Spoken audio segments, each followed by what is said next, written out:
And good morning. Today we will going to discuss next topic of chapter force and laws of motion is a momentum.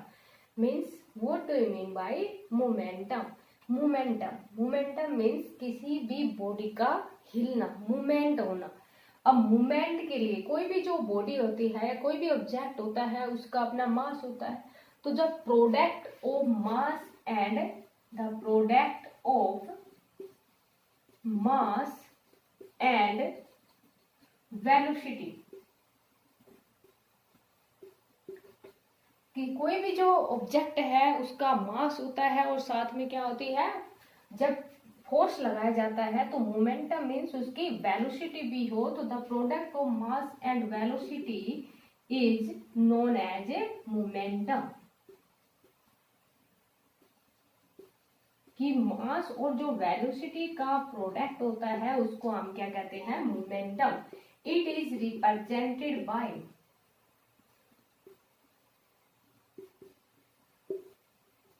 P. इसको हम represent करते हैं P से. ये एक vector quantity होती है. Means it has both magnitude as well as a direction, because velocity हमारे पास क्या है, एक वेक्टर क्वांटिटी है. और जो मोमेंटम है वो हमारे पास क्या है, product of mass and velocity of a body. Velocity vector quantity है तो मोमेंटम है वो भी हमारे पास कैसी क्वांटिटी है, वेक्टर क्वांटिटी है. Means it has both magnitude as well as a direction. Magnitude भी होता है और साथ में क्या होती है, डायरेक्शन भी. इसलिए एक ऐसी क्वांटिटी है, वेक्टर क्वांटिटी. अब हम यूनिट्स की बात करते हैं. मेजरमेंट किसमें करें, तो इन एसआई सिस्टम में. अब देखो यहाँ पर मोमेंटम क्या है, मास इनटू वेलोसिटी. तो इन एसआई सिस्टम के अंदर मास को हम मेजर करते हैं किलोग्राम में और वेलोसिटी को किस में मेजर करते हैं, मीटर पर सेकेंड के अंदर. तो इन एसआई सिस्टम में हमारे पास जो यूनिट है वो क्या होगी, किलोग्राम मीटर पर सेकेंड. और इन सीजीएस सिस्टम, एसआई सिस्टम एक इंटरनेशनल सिस्टम ऑफ यूनिट होता है जो हर कंट्री के अंदर यूज करते हैं. और सीजीएस हमारे पास क्या है, स्मॉल स्केल के अंदर. जैसे किलोग्राम की जगह क्या ले लिया यहाँ पर ग्राम, और जो हमारे पास मीटर था उसकी जगह हमने क्या ले लिया, सेंटीमीटर.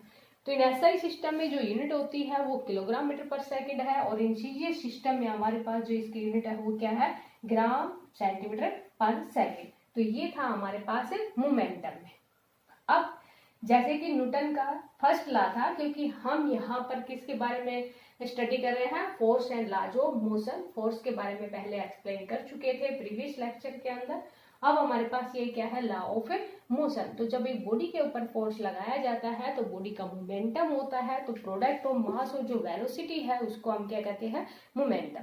अब हमारे पास क्या था कि अगर सपोज करो एक कोई भी गाड़ी है, मीन्स कोई भी कार है और उसका इंजन है वो डेड हो गया. मीन्स अब उसको अगर धक्का लगाएंगे तभी वो स्टार्ट होगा इंजन. तो अब क्या किया कि अगर सपोज करो कि दो पर्सन थे पहले, उन्होंने इसको थोड़ा थोड़ा धक्का लगाया. कुछ टाइम बाद में इसने अपनी वेलोसिटी के अंदर, जैसे धक्का लगाने से बॉडी एक्सेलरेट करेगी और एक्सेलरेट करेगी तो वेलोसिटी के अंदर चेंज करेगी. तो वेलोसिटी के अंदर चेंज करने से एक तो दो पर्सन ने उसको धक्का लगाया, एक एकदम से 4 या 5 पर्सन थे उन्होंने उसको धक्का लगा दिया. तो जब 4 और 5 पर्सन थे एकदम से धक्का लगा रहे थे वो, तो इट मीन्स वो कम टाइम ले रहे थे स्टार्ट होने के लिए. और एक 2 पर्सन थे वो धक्का लगा रहे थे, तो वो स्टार्ट होने में, इंजन जो स्टार्ट होने में थोड़ा सा ज्यादा टाइम ले रहा था. तो इसी कंसेप्ट को न्यूटन ने अपने सेकंड लॉ के अंदर समझाया. सेकंड लॉ के अंदर क्या कहा कि मोमेंटम है वो टाइम का भी एक फंक्शन होता है. और ये कहा according to Newton second law of motion, Newton का जो सेकंड लॉ ऑफ मोशन है, second law of motion, Newton का जो सेकंड लॉ ऑफ मोशन है वो स्टेट दैट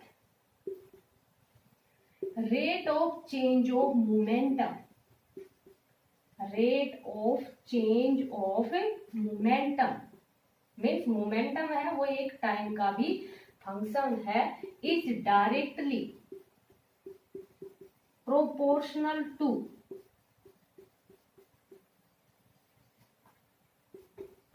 अप्लाइड फोर्स।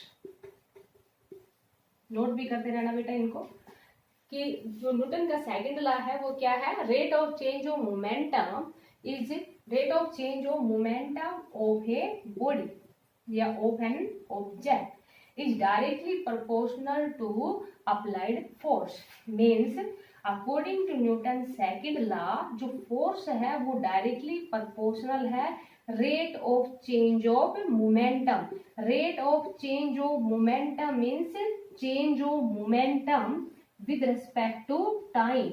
जब रेट की बात करते हैं इट मीन्स हम किसकी बात कर रहे हैं, विद रिस्पेक्ट टू टाइम की बात कर रहे हैं। तो फोर्स है वो डायरेक्टली प्रोपोर्शनल है change of momentum divide by time. Proportionality को यहाँ पर हम हटाते हैं या पहले हम इसको डायरेक्ट सोल्व कर लेंगे। Change of momentum, change of momentum means final momentum minus initial momentum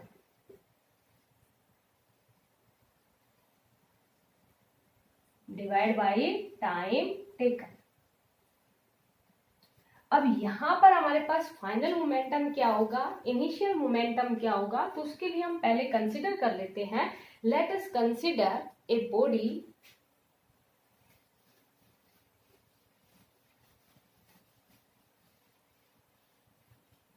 let us consider a body having mass m and initial velocity u, and after that the final velocity is a v.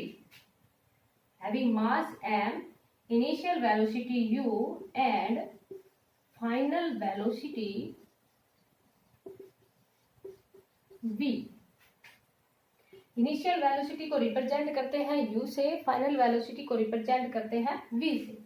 Then हमारे पास जो force है वो directly proportional है rate of change of momentum, और rate of change of momentum means change of momentum with respect to time, और change of momentum हमारे पास क्या होता है, final momentum minus initial momentum.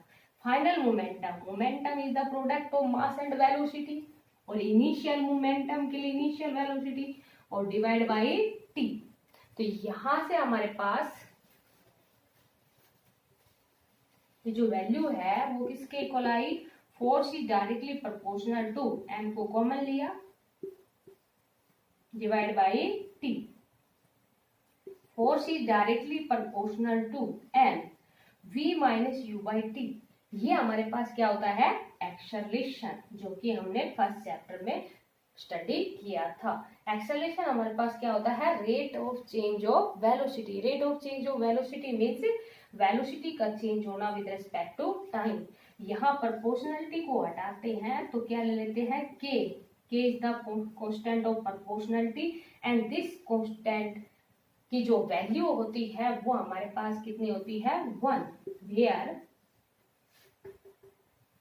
यहाँ पे नोट करती हूँ, F इज इक्वल टू के इंटू एम ए, वेयर के is constant of A proportionality.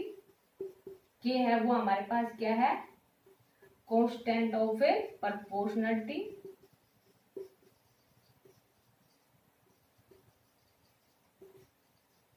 and value of k is equal to 1, कि जो k की वैल्यू है वो हमारे पास कितनी होती है, 1। तो यहां से हमारे पास जो फोर्स है वो किसके इक्वल आ गया, मास इनटू एक्सेलरेशन। तो according to Newton second law जो फोर्स है वो हमारे पास किसके इक्वल आ गया, मास इनटू एक्सेलरेशन। अब ये हमारे पास जो फोर्स है वो वेक्टर क्वांटिटी होती है, ये हम पहले भी एक्सप्लेन कर चुके हैं। अब अगर हम यूनिट की बात करें, यूनिट्स इन एसआई सिस्टम में जो यूनिट ऑफ फोर्स है वो हमारे पास क्या होती है, न्यूटन। न्यूटन। साइंटिस्ट के नेम के ऊपर है, सिंबल के फॉर्म में क्या रिप्रेजेंट करेंगे, capital N. In CGS system के अंदर क्या होती है हमारे पास है डाइन, और जो 1 न्यूटन है वो 10 की पावर 5 डाइन के इक्वल होता है। देखो जैसे कि मान लीजिए हमारे पास फोर्स है इन एसआई सिस्टम के अंदर न्यूटन, या हम ये भी कह देंगे किलोग्राम, और एक्सेलरेशन की होती है मीटर पर सेकंड स्क्वायर, और किलोग्राम मीटर पर सेकंड स्क्वायर को ही क्या कहा गया है, न्यूटन, 1 न्यूटन। तो इन एसआई सिस्टम में यूनिट है वो हमारे पास न्यूटन है, और इन सीजीएस सिस्टम में जो यूनिट है वो हमारे पास कितनी है, डाइन। अब जो रिलेशन से है हमारे पास न्यूटन और डाइन के बीच में, तो जैसे अभी हमने देखा कि force is equal to mass into acceleration है, तो मास इंटू एक्सेलरेशन के लिए देखो यहाँ पर 1 किलोग्राम है ये। अभी हम यहाँ पर कर देते हैं इसको, फोर्स हमारे पास क्या था, mass into acceleration, 1 kilogram metre second inverse square. 1 kilogram के अंदर 10 की पावर 3 ग्राम, और 1 मीटर के अंदर 10 की पावर 2 सेंटीमीटर। तो ये हमारे पास क्या आ गया, 10 की power 5 gram centimetre second inverse square, और इसी को हम क्या कहते हैं, डाइन। तो 1 न्यूटन है वो हमारे पास किसके इक्वल आ गया, 1 डाइन के इक्वल। मीन्स हम लेके क्या चले थे, 1 न्यूटन। 1 न्यूटन है वो इसके इक्वल है, 1 न्यूटन है वो किसके इक्वल है, 1 किलोग्राम। यहाँ से नोट करना हमें रिलेशनशिप के लिए, relationship between Newton and dyne में हमें यहाँ से नोट करना है कि वी नो जो 1 न्यूटन है वो 1 किलोग्राम मीटर पर सेकेंड स्क्वायर के इक्वल है।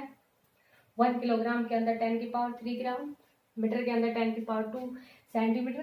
तो ये हमारे पास कितना आ गया, 10 की power 5 gram centimetre second inverse square, और यही हमारे पास सीजी सिस्टम के अंदर यूनिट है। तो 1 न्यूटन इज इक्वल टू कितना आ गया, 10 की पावर 5 डाइन। तो ये था हमारे पास relationship between the SI system and CGS system of unit of force.